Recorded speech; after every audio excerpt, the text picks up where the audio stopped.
አሁን እንግዲህ ሰዓቱ 2 ሰዓት አልፏል። እኔ ግን ቢሮ ውስጥ ነው ያለሁት ስራ ስላልጨረስኩ ስለነበር። እስቲ ቢሮ ላሳያችሁ።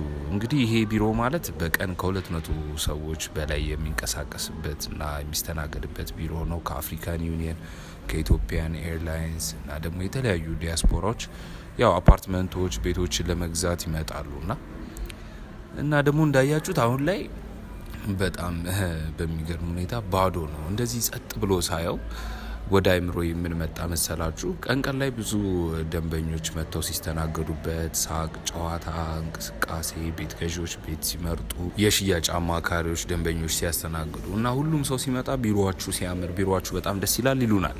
እውነቱን ለመናገር ቢሮአችን እንደምታዩት በጣም ያምራል።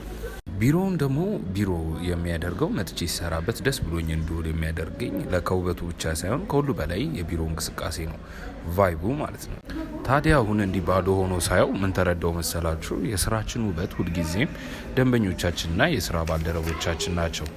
ህይወትም ላይ እንደዛ ነው። በዙሪያችን ምንም አይነት ገንዘብ፣ ሀብት፣ ምቾት ቢኖረን፣ የተንደላቀቀ ነገር ቢኖረን ያለንን ነገር የሚያደምቅልን ቤተሰቦቻችን፣ ጓደኞቻችን፣ የስራ ባልደረቦቻችን፣ የትዳር አጋሮቻችን፣ ልጆቻችን፣ በአጠቃላይ በዙሪያችን ያሉ ሰዎች ለእኛ መልካም የሚመኙልንና የእኛ ስኬት የእኛ ከፍታ የሚያስደስታቸው እና እንዲሳካልን የሚያግዙን ናቸው።